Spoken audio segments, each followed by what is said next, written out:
All right, today we're tackling an invention that is so basic, so fundamental to our lives, we just take it for granted. But the story of the wheel, oh, it's anything but simple. In fact, it's one of history's most fascinating and, believe it or not, unsolved puzzles.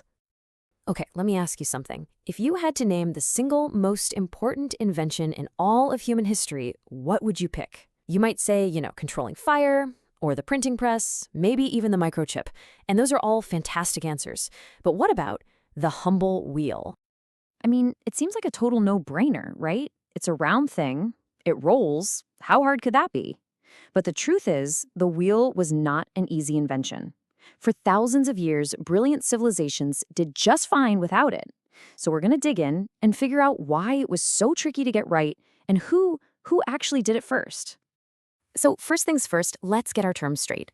A wheel isn't just any old round disc. It's one of the 6 classic simple machines. The real genius isn't just the wheel, it's the wheel and the axle working together. That combination is the magic ingredient designed to do one specific job incredibly well. And that one job, it's all about conquering friction. I mean, think about it. If you try to drag something heavy across the ground, you're fighting against the entire surface. It's exhausting. The wheel and axle brilliantly shrink all that friction down to one tiny, manageable point. Let's put some real numbers on this. To drag a 100-kilogram object, we're talking about 220 pounds, for just 10 meters, you'd need to burn about 4,905 joules of energy. That is a serious workout. Now, what happens if you put that same 100-kilogram object on a simple cart with wheels? Get ready for this. The energy you need plummets to just 123 joules. Yeah, that is 40 times less work. 40 times! That's not just a little better, it's a complete and total game changer. This wasn't just some clever gadget. It was a revolution in applied physics that completely rewrote the rules of what was possible. And that brings us right to the heart of our mystery. You'd think something this useful would have been invented once and then just spread like wildfire, right? Well, the archaeological record, it tells a much, much messier story. So who gets the credit? Who gets the bragging rights?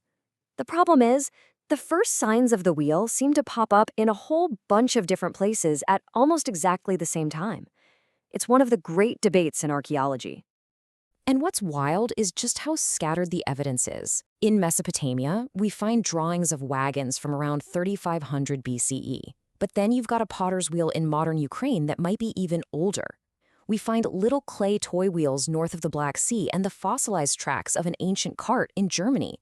The clues are everywhere, and nobody has a slammed-on case. Okay, so all those little hints and pictures are great, but what about an actual physical wheel? To find the oldest one that's ever been discovered, we have to go somewhere you might not expect. That's right. The oldest confirmed wheel and axle set in the world wasn't dug up in Mesopotamia or Egypt. It was preserved perfectly in the marshlands of Slovenia. And here it is. This is our smoking gun, the Ljubljana Marshes wheel. It's a solid disc of ash wood, more than 5,000 years old. But here's the most important part. It was found with its oak axle. That little detail is everything. It proves it wasn't for pottery or just a toy. This was part of a real working cart. It's the earliest direct proof we have for wheeled transportation, period. So for more than 1,000 years, wheels were pretty much just like that one. Heavy, solid wooden discs. Great for hauling stuff slowly, but not much else. The next great leap forward would completely transform the wheel, turning it from a farming tool into an instrument of speed and even war. The invention of the spoked wheel, around 2000 BCE, was honestly just as big a deal as the first wheel.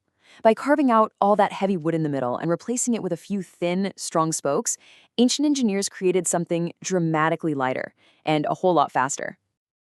And you can really see the difference here. We go from these heavy, clunky wheels for slow-moving carts to light, efficient, engineered wheels for speedy chariots. The solid wheel was about brute force. The spoked wheel was about precision. And most of all, it was about speed. This new tech created the age of the war chariot, a weapon that dominated battlefields for centuries. So the wheel spreads all across Europe, Asia, and North Africa, changing societies everywhere it goes.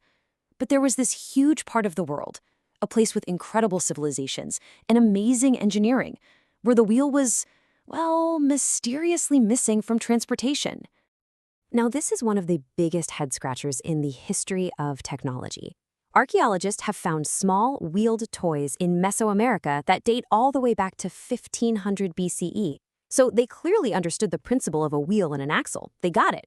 So why weren't there any carts or wagons or even simple wheelbarrows? The best theory we have boils down to one crucial missing ingredient: big animals you could domesticate and get to pull stuff. In Eurasia, they had horses, oxen, and donkeys. In the Americas, they didn't. The American bison turned out to be impossible to tame. And the llama, while it's a great pack animal, just isn't built to pull a heavy cart. Without an animal to provide the horsepower, the incredible advantages of the wheel just never really paid off. But the wheel's story doesn't just stop in the ancient world. From these really complicated beginnings, its journey was, you could say, just getting rolling, and would eventually find its way into every single corner of our modern world. I mean, after that first spoked wheel, the innovations just kept on coming. The Celts added iron rims to make them tougher. Then the 1870s came along, and boom, we get wire-spoked wheels and air-filled tires, which made everything faster and way more comfortable. And today, of course, we've got these super lightweight alloy wheels on our cars. The basic idea is the same, but the tech never stops improving. But you know, the wheel's greatest legacy might not even be in transportation. It's how that core idea, rotational motion, got used for everything else. It's the foundation of the water wheel for generating power, the cogwheel that makes gears and machinery possible, the spinning wheel for textiles, all the way up to the turbines that generate most of our electricity. Our entire industrial world literally turns on the principle of the wheel. And it goes even deeper than technology, doesn't it? The wheel has rolled right into our culture and our spirit. We talk about the wheel of time or the wheel of fortune. It's this powerful symbol for cycles, for repetition, for destiny. You can see it on the flag of India, and it's a core concept in religions all over the world. So from a simple wooden disc found in a swamp to the turbines in a jet engine and the symbols that define our beliefs, the wheel literally transformed our world from the ground up. It's an amazing reminder that sometimes the most obvious ideas are actually the most revolutionary. So what do you think? What everyday invention should we put under the microscope next? Let us know.